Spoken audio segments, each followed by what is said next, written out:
What's up, guys? Farooqi Bros here, back with another Built Different stream.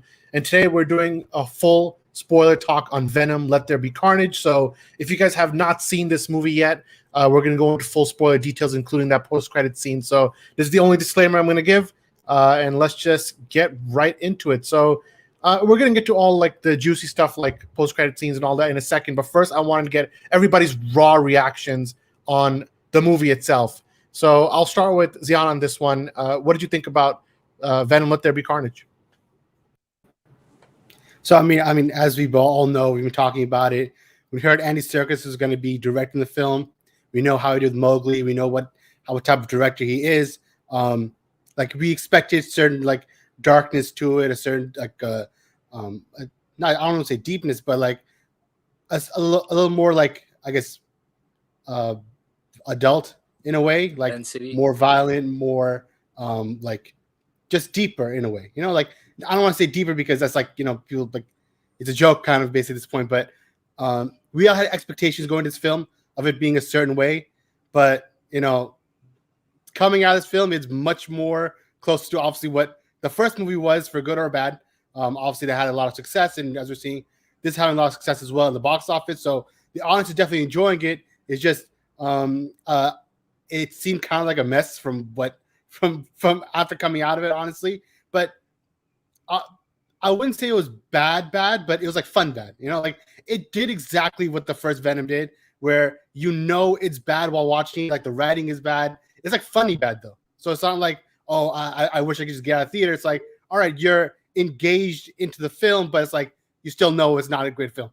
So I thought it was fun.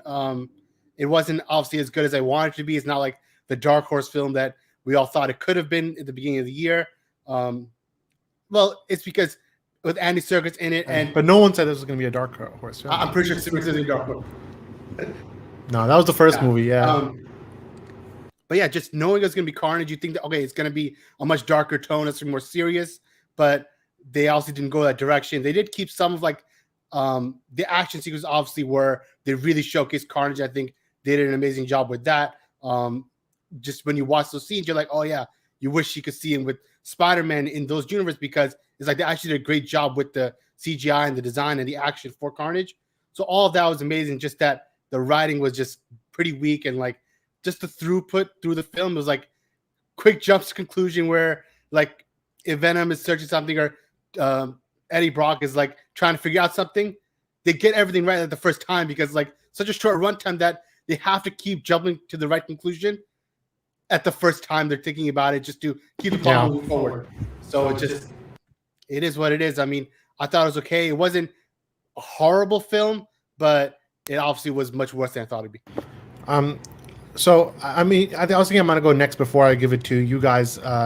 Normally we go give it to Umar next, but I want to just jump in because first of all, my review is on Rotten Tomatoes for the written review, so you guys can check it out in full if you want to just get my thoughts solo. But I thought that the movie was mid, which is like a standard for a lot of the movies this year, honestly. But Venom 2, in many ways, is a carbon copy of Venom 1. If anything, it's a little less violent, it's a little more sillier, but it's nothing too crazy, nothing too amazing. But at the same time, there are things that do work for it, and I wanted to give just a quick 3-4 things that did work. Number one, Tom Hardy, I think, is the right cast for Venom. There was once in a while where he does sound like Bane, and I'm like, okay, he's giving off a little bit of Bane when he's Venom specifically, but overall he is the driving force, and for this movie he was a producer, so he actually had more of an input on story decisions, more of an input on certain things to do with the Venom character, and he's on multiple interviews said how much he cares about this character's future on film. So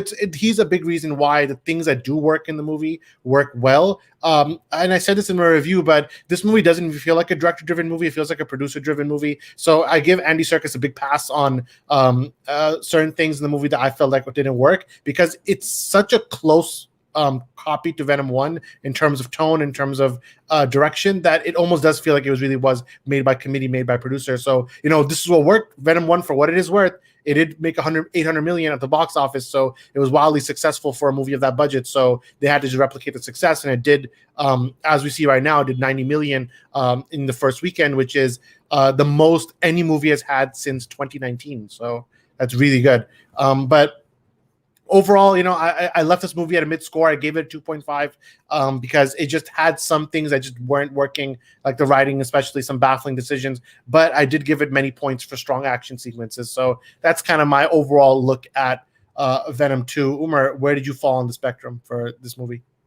I think I'll start with the positives. The CGI was pretty good.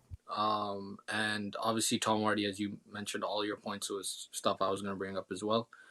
I think there's potentially for both movies, like 1 and 2, I felt like potentially there was a better movie within what they were trying to do. But it just came out a bit choppy at the end. And like you said, feels like a film that's really very much business oriented or made by committee, as you said. Personally, I hated the pacing. I hated how it felt choppy.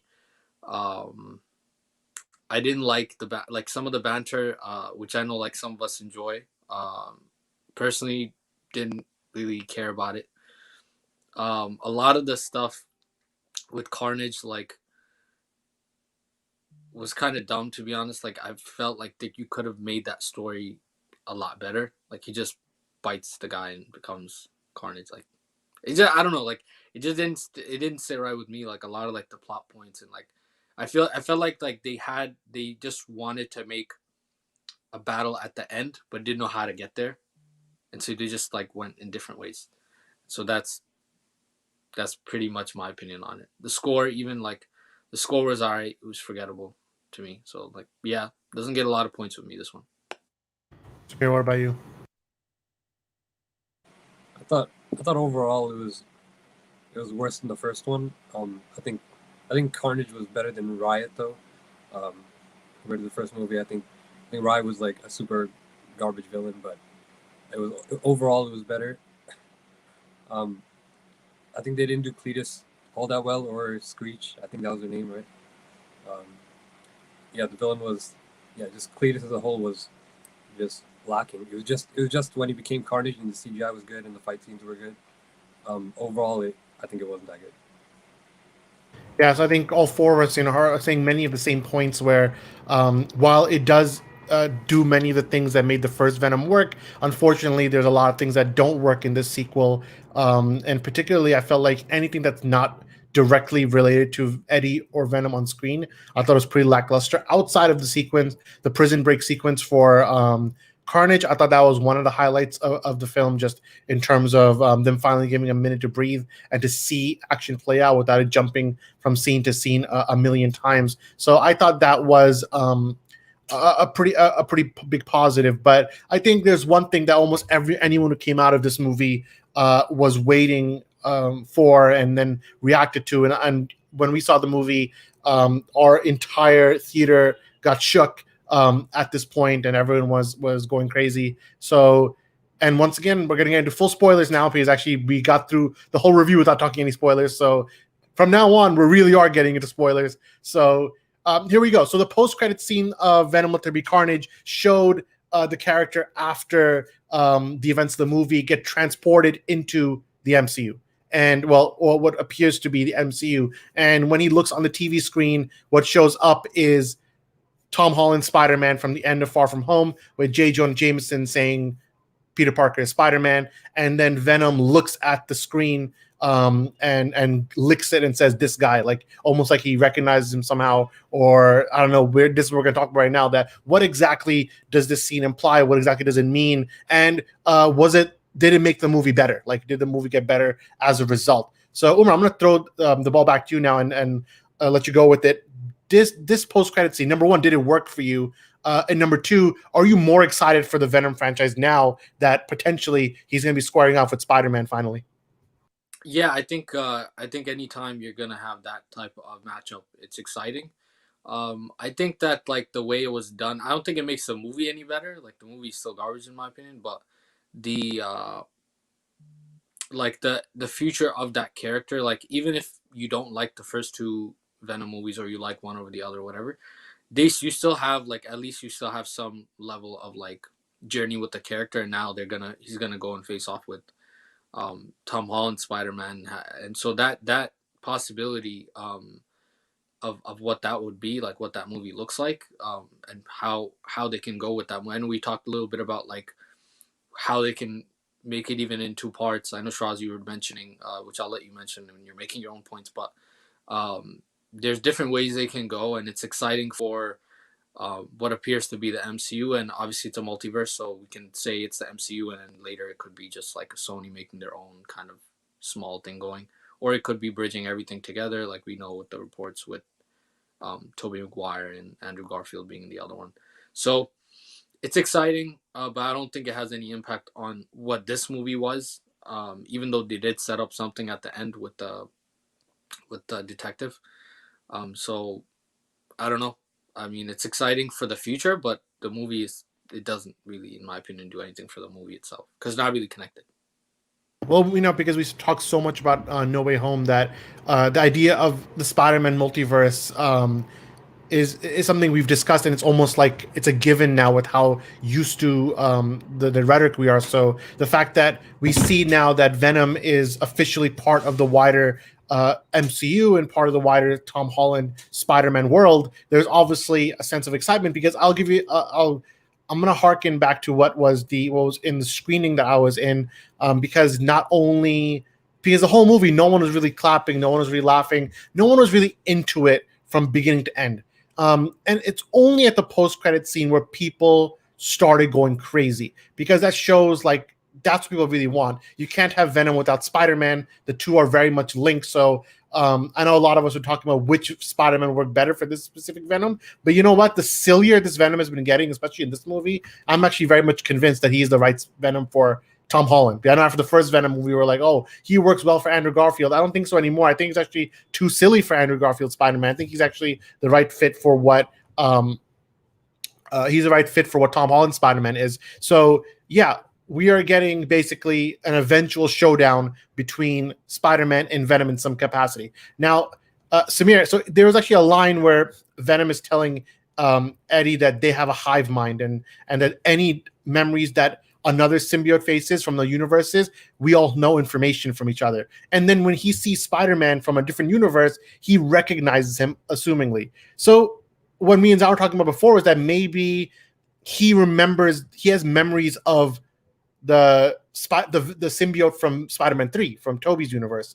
And that's why he has an inherent memory of where he sees that spider symbol and he knows like, oh, this is an enemy to me, right? Because another symbiote from another universe got killed by this guy. Do you buy that? Like, is that the theory that you're working with right now? Samir, that was for you. I don't know if you're not hearing it. All right, Zion, why don't you take that same one? Zion, do you hear me? I was looking at Samir's camera. Yeah, obviously, like you said, we talked about it. I think this is okay. Yeah, like we talked about it. I think that is the most plausible theory. And it's honestly the coolest theory too, because what else could he be referring to by the hive mind? That what it alludes to is that all the symbiotes, all these venoms, they are connected, they are linked in some way. So they're feeding off the information and the experiences of each other. So why couldn't that be cross-universe, cross-worlds, whatever? So I think that just bridges it so amazingly. It's like, all right, yeah, there was a Spider-Man who killed one of our own. So it's like, this guy is my enemy. I recognize this person or this type of person, a spider person, that, okay, this is somebody I got to watch out for. This is somebody maybe he has some kind of like inkling towards, like, oh yeah, I have some kind of connection to this person, because like we know the symbiote was on Spider-Man 2, so he could, maybe this Venom has a feeling of like, oh yeah, there's symbiote that wants to go back onto him. So maybe that could be the case too, because as we know, the symbiote in a lot of iterations, like in Spectacular Spider-Man or the comics or Spider-Man series, the symbiote wants to be on Spider-Man and kind of take control of him because of the already added powers that Spider-Man has, which would make Venom that much more of a threat or that much more of a power. So it could be either way. That he's looking at this Spider-Man thinking that, oh yeah, this guy, he killed one of my own, or is like, oh yeah, Spider-Man, this is somebody I want to be like connected to. It could go either way, but I think just that connection, that bridge, that, oh yeah, the symbiotes are connected, would be such a cool thing. And I think they should maybe address it. I don't think they will address it, but if they do, I think that would be pretty sick. I mean, Samir, do you hear me now, or are we still lagging? I completely lagged out when you were talking before. But do you hear me right now? Yeah. All right, so I was gonna ask you, like, do you think they can do a black suit Spider-Man saga with Tom Holland? Because I'm looking at this movie thematically again.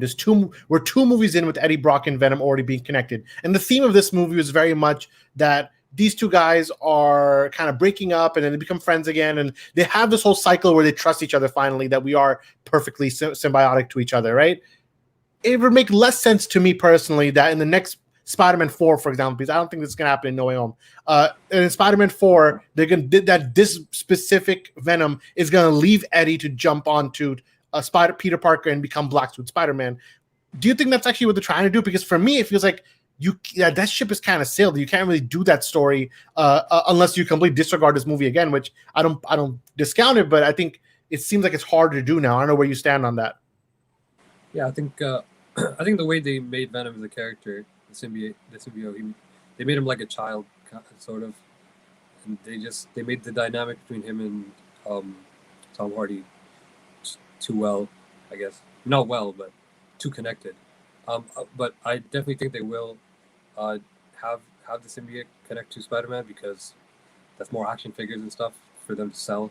I think it'll probably happen at the end of Far From Home. I know there was a picture of Tom Hardy wearing the Far From Home hat like a month ago. I don't know if it's real or not, but it could mean something for the next movie. He could show up in like the post-credit scene maybe, or just at the end, the symbiote would leave and attach to Tom Holland's Spider-Man. So I don't know.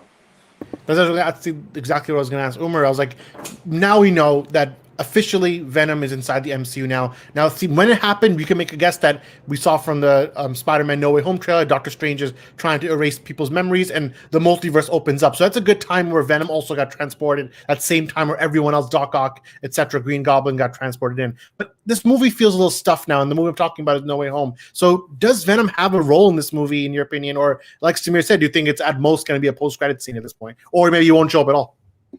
I think he doesn't show up, or like Samir said, it might be a post-credit where they just show him at the end, and I think that's okay. I think No Way Home is like the first in setting up a Spider-Verse, like the whole Spider-Verse, at least in the cinematic like thing. And so for the MCU, if you're setting them up like with Doc Ock and like all these other characters, and you want to do a Sinister Six type thing later on, which I think is what they're going to work towards, then of course it makes sense at that point to put him in the post-credit, because I don't know what else. Although, like, again, the MCU is like they're like the kings of setting up their universe, right? And Venom is very new. He's only been in the MCU for literally a few seconds, a few minutes or whatever, right? So I don't know if I don't know if they would use him to kind of set up, unless he's like meeting the rest of the people or they're setting up something bigger. It depends how they do it, but yeah, it would make sense in my opinion to put him in the MCU and put him in or rather show him and set up the next phases with him as, like, you know, the key of that post credit. Yeah, and I feel like you can't even have him as a villain anymore. I just the way, like Samir said, Samir's perfect. He's like a kid. They made him like Cookie Monster more than Venom. We know, so because he's like this kind of kid and he's not. He doesn't have that much evil inside of him from what we've seen in the last 2 movies. That's actually a good thing, because now, because the character the way it is right now, right? When they do make him evil, now you can tell that story. Like, you could tell the story of how he goes and does become evil, and I think you could do that still. And I think the audience would actually kind of, because you had him already kind of like very relaxed, if he does become a villain, I think audiences would react to that. Right, and this next one's for Zion, because we've talked about Venom a lot, but let's talk about Eddie Brock for a second, because we know Eddie Brock has a hatred for Spider-Man in the comics, or even in the films. I don't know how loud the interference is right now on mine, but we know like we literally in Spider-Man 3, Eddie Brock is praying to God for Spider-Man to die. So there's a different kind of hatred, in those movies. But in this one, obviously Eddie Brock is a completely different character. He has a different motivation. He's like a completely different type of Eddie Brock.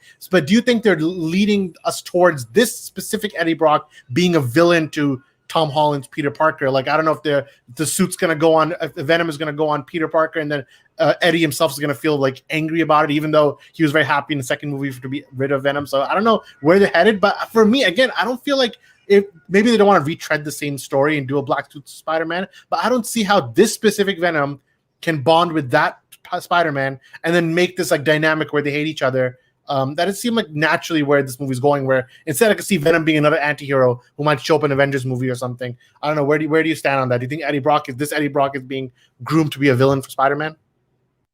I mean, it really depends on where they go, because they can honestly, like, it depends on how much they actually use Doctor Strange's spell to affect the characters, because maybe they can have or maybe already when he transfers his universe, Venom's already been affected in some way. We don't know what's happened to him yet. Maybe Tom Hardy, we don't know how Eddie Brock is going to react either, but it depends on if Doctor Strange's spell kind of affects Venom and Eddie Brock as well, or if they kind of go like, there's like the PS1 Spider-Man game where, yeah, he's like an anti-hero. He's not like a pure good guy, but he's like helping Spider-Man out in the game as well, like against Carnage and Doc Ock. So it's like, he's not a pure villain either. Like, he can be on Spider-Man's side. But again, if you go that route, then you basically cancel out any Black Suit Spider-Man arc, which obviously a lot of fans, even I personally would love to see that as well, even though you think that, yeah, this Venom, he's not a villain. So even as a symbiote, if you went on Spider-Man,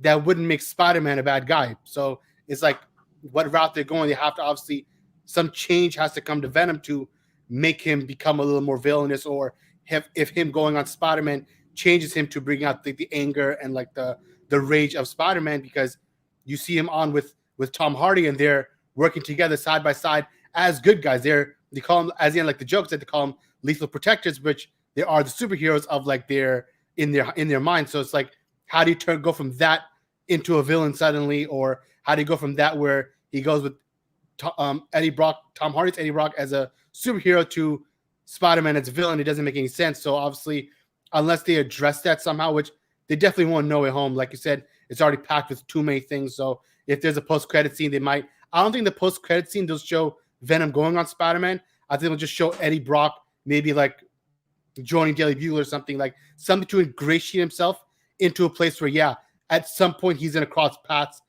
with Peter Parker, because at the end we know that unless Venom's not going to be affected, probably everybody's going to forget Spider-Man is Peter Parker. So whatever he's seeing on TV, he won't know that he's Peter Parker. So it's not like he can go find him. So there has to be some other way for them to bridge together and connect it. So there's a lot of questions. It really just depends on what they do in No Way Home to affect the other characters.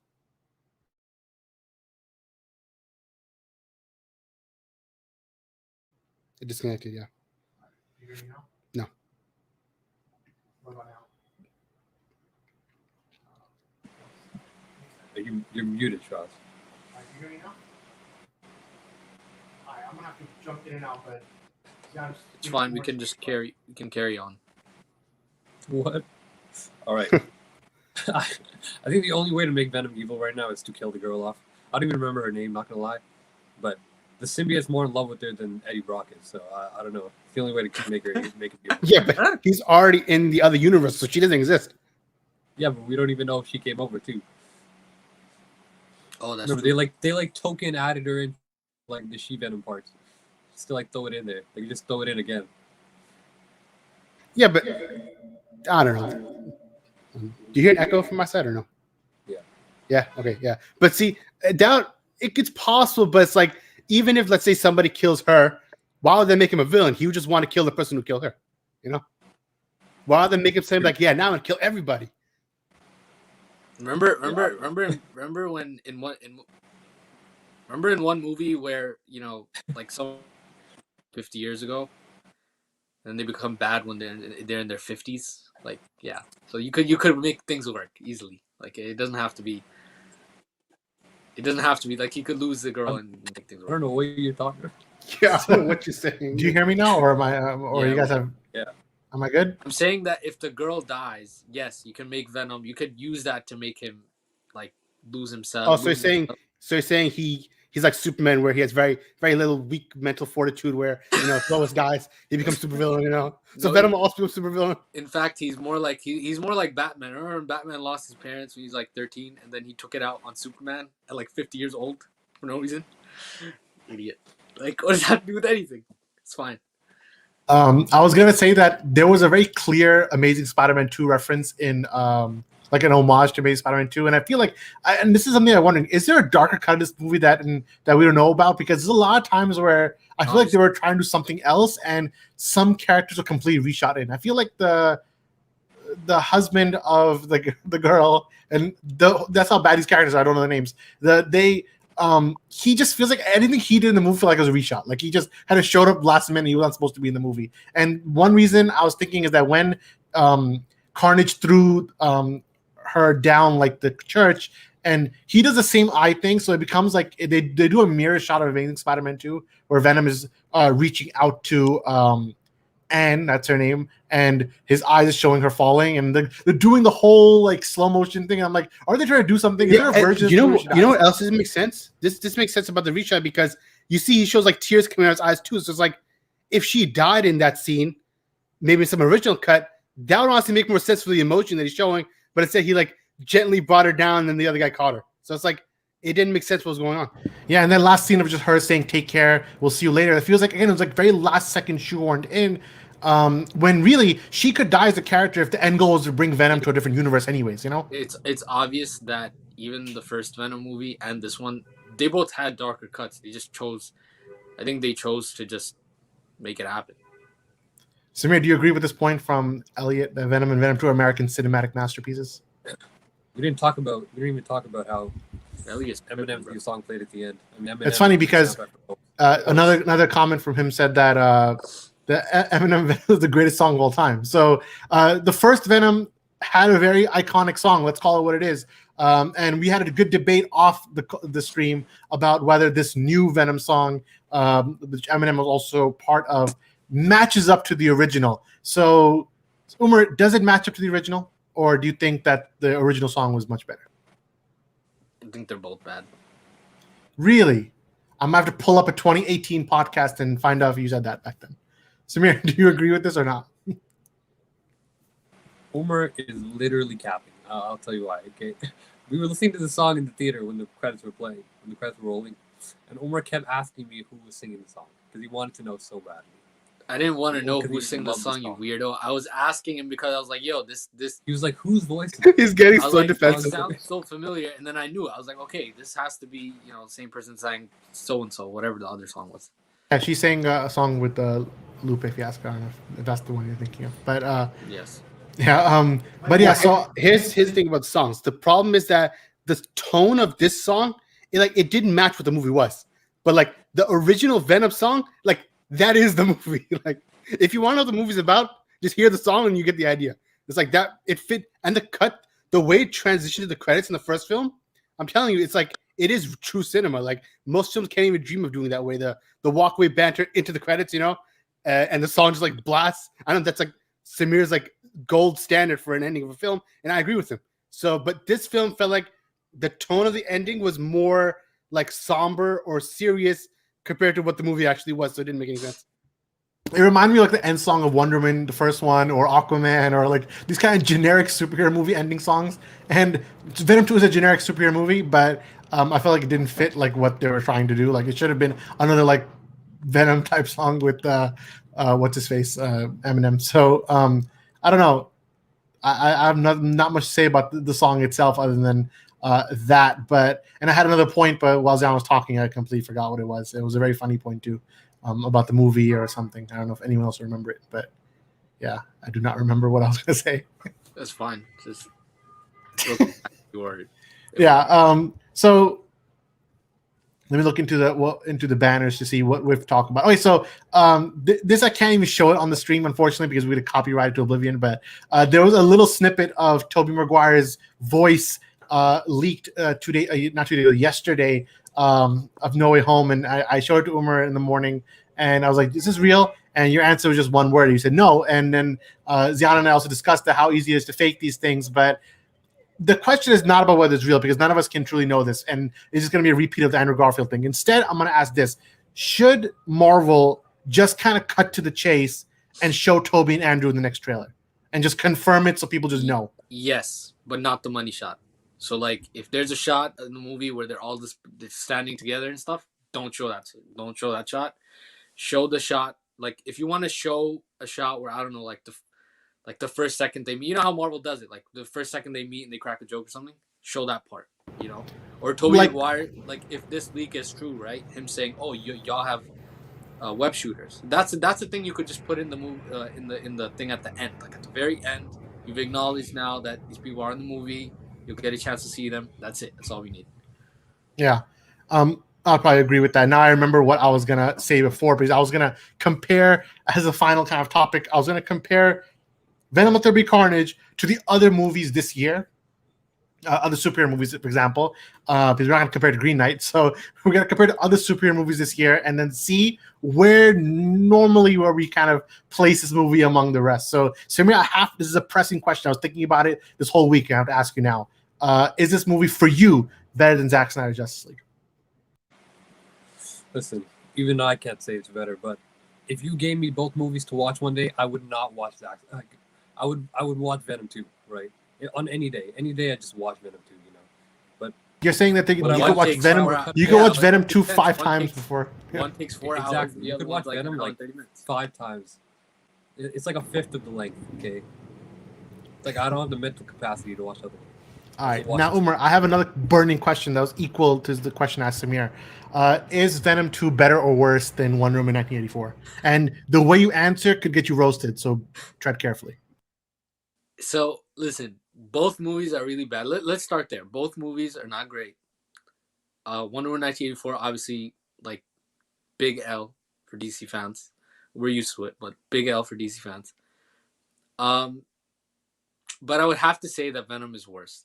I would just have to say that it's just not, like, on multiple levels, it's so bad. Like, it's just bad. Now, Wonder Woman 1984 is also really bad, but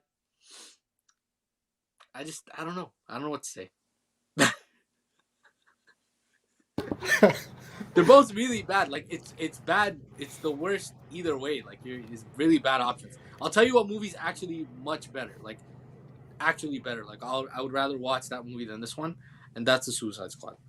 Even though it had some stupid scenes, but it was better for the most part as a movie. Just as a movie, like, critically, you know, like, we're looking at everything, it was better made. Zion, do you agree with Umar's point? Just the last one. The Suicide Squad is better than this movie. Yeah, I think that is fair. It's a better made movie. It's like has better writing. Wonder Woman 1984 though is objectively worse than Venom. Like me and Schroz, we watched Venom twice. Like, one in the press screen and one we paid to watch. Wonder Woman 1984, we watched at home, and thankfully we didn't pay a cent to watch it in theaters, because it is one of the worst movies like to ever come out in recent memory.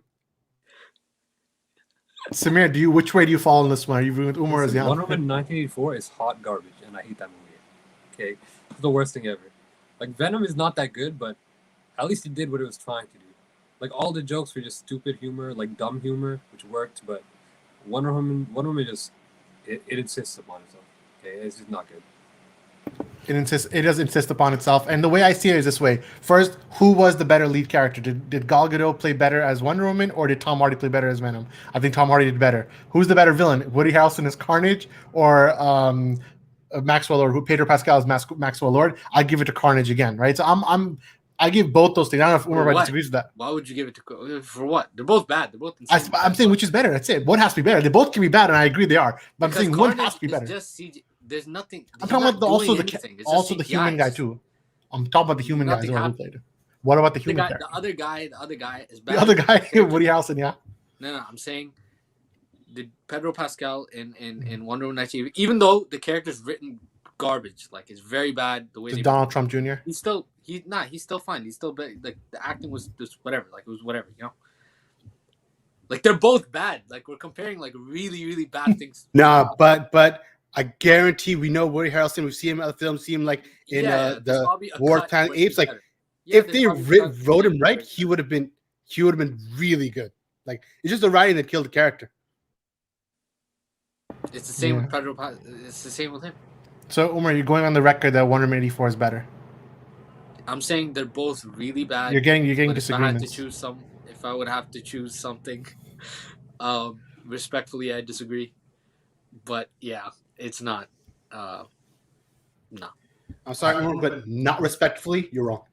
All right, Wonder Woman 84 is the worst superhero movie in the last 5 years, but I think this movie is also not great, and it's mid at best. But in this year, I think it is on the lower end because I would say Black Widow is marginally better than Venom 2. Why would you disagree with that? If you think Black Widow is worse than Venom 2, that means you think Wonder Woman 84 is better than both of them. I'm saying they're all so bad that they're all in the same camp for me. But you think one is Justice League is the best? Insanely worse than the other. They're all in the same camp. That's all I'm saying. Yeah, I think this year Justice League is number 1, Shang-Chi I guess is number 2, Suicide Squad at 3, Black Widow 4, Venom 5. Venom is the worst so far, I guess. But I put Venom above Black Widow. They're equally as bad, but I think Venom is more rewatchable than Black Widow. Oh no, Venom! If we're going by pure rewatchability is not as good or bad. Yeah, I think Space Jam 2 is rewatchable also. But Space Jam 2 is not rewatchable. It's not rewatchable. I meant Space Jam 1. Space Jam is rewatchable. 2 is not, I agree. But Venom is actually maybe the most rewatchable super movie this year. Even more than Justice League. But things like Black Widow is just like it's just boring. The Black Widow is boring. Black Widow is better, but it's boring. Not even know. It's a better made film, but it's see next year. I would put Venom above it. Next year is gonna be so good, man. I can't wait. This year, overall, this was a down year. Let's call it what it is. This was a down year overall. Outside Justice League, we'll give Justice League that. I think even Shang-Chi was not bad, but next year you get the Batman. Oh, we have Spider-Man this year, so actually this year could bounce back. This year is gonna be better than next. The Batman will be better than everything this year, but next year is only the Batman. What else is coming next year? Doctor Strange. Yeah, you get X-Men in those movies. Y'all remember the screen test for the Batman? They showed seconds. Yeah, that was better than anything that came out this year. Except maybe this is like the time Umar said the Wonder Woman poster was better than everything. Yeah, it's literally not. For the record, it was the Wonder Woman 1984 poster. Wait. All right, let's ask Jan because he's a resident Batman fan. Do you disagree with me? The trailer was better than almost everything this year. Yeah. The trailer was better than entire films that have come out this year. We have a hot take, which is for Zion. Impractical Joker is the movie 2 about to be better than all the DC and Marvel movies. I don't know what do you think about this. All I know is that all I think was a story that once upon a time Straw was like, we have to see Impractical Joker in the movie theaters. And I was like, no, we can't watch it. It looks so bad. And then finally came to HBO Max and we saw it. I'm like, he apologized. He couldn't stop apologizing because then he finally realized how bad it was. Fine, what's worse, Impractical Joker is the movie or Wonder Woman 84? That's for Zion only. I actually, I don't know. Impractical Jokers, I don't even count as a movie. It's just a collection of episodes, but like worse than the actual episodes. But even then, it's like slightly more watchable than Wonder Woman 1984. But I wouldn't subject anyone to that kind of torture. Not my enemies. I have no opinion on anything else. I don't think even Samir, unless Samir's going to have a witty comment, I have nothing to say. No, I don't watch it. I barely watch it. Would you watch it though? Hell no. What are you talking about? All right, so I got nothing for you guys now. Outside that, Venom did make 90 million, which is like pretty good.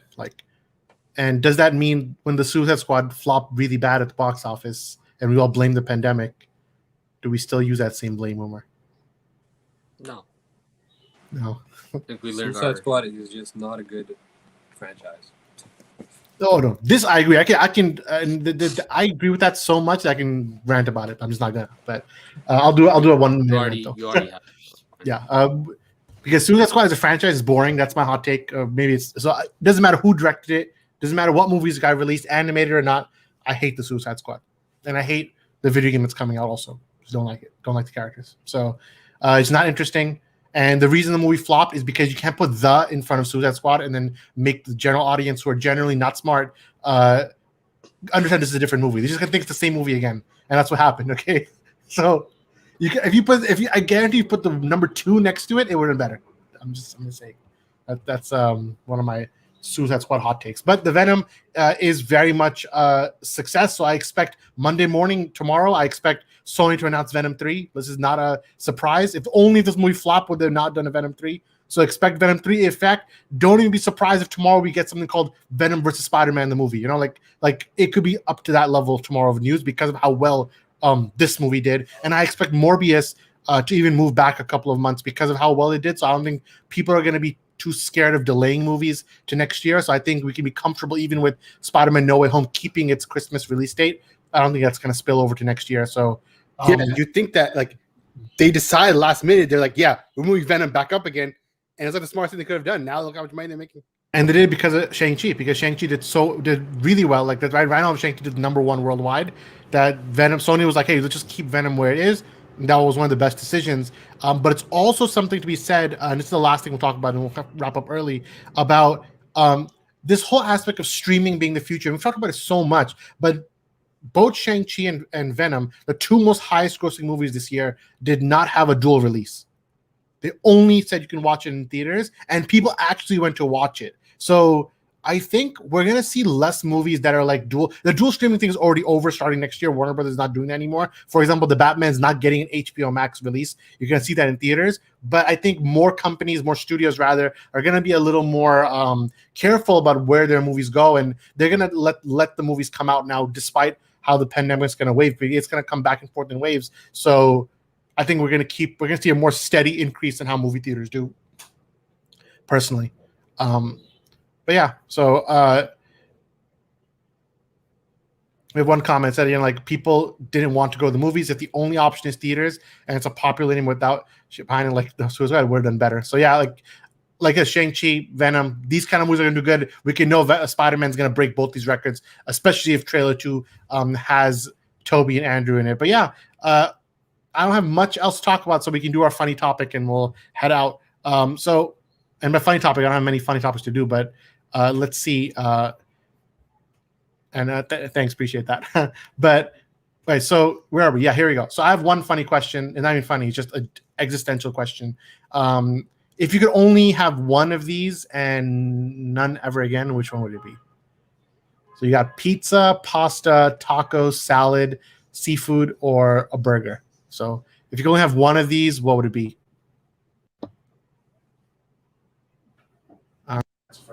Pasta is obviously the best option here. There's no question about it. You can have pasta in so many different ways.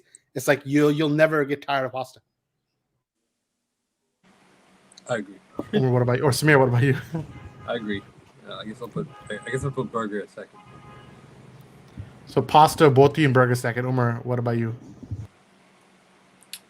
It's tough, but not really that tough because Dion kind of made the point. I think all 4 of us are thinking, but I would say pizza would be probably a close second, or burgers, like Samir said. Yeah, I think seafood also has a lot of variety, but I guess I can't imagine just eating that from this group. Okay, and let's get a little more traction out of this list of all these different. All right, so what was the worst? What are you saying is that what was the worst? Okay. His mic disconnected. So what he asked was, what was the worst from the choices? And unfortunately, Straw is the master control, so you have to imagine the pictures are there and just choose one. All right. I guess I'd have to go with tacos, which I feel like is a hot take because it's pretty popular food, and there's salad up there, but I'm going to still go with tacos because I don't really like them all that much. You know, I'm going to throw a wrench in there. The worst is seafood. Seafood? I would let go seafood. I would forego seafood forever if I had to. Never. Seafood made right. You're wrong. Yeah, seafood made right is different, and also, salad ain't it. It just leaves, bro. It just leaves. He took a big standing in salad. He's like, salad ain't it. Like, as my headphones are coming out of my ears, it's like the worst. I've lost my power beats. I'm gonna make that public.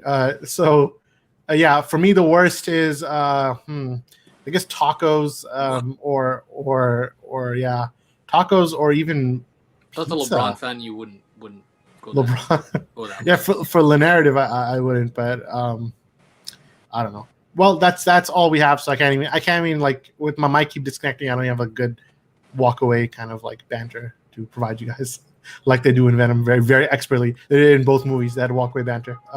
One that's sitting banter, but yeah. All right. Oh, Safia's saying, Shaz, you love Taco Bell. Why are you lying? She got you there. I can choose tacos. You love Taco Bell. Do I love Taco Bell? Or do I have it like maybe once every 3 weeks? You know, that's the question. It's an option you consider, which is bad enough. I've still never had Taco Bell. You've never had Taco Bell in your life? Yes. Don't do it to yourself, I guess. Depends on the location, though. No, yeah, it's generally bad all the time. You just can just survive on like a busy day. All right. This is how we're ending the stream, literally. Okay, so I'll hit you guys with one last clip, and we'll head out of there. This is Samir whenever I call him for the stream. So from myself, from Zion, from Umar, from Samir, we're the Farooqi Bros, and we'll see you next time. Peace out. Hello? MJ? What do you want? No, I haven't found out anything. Don't call back!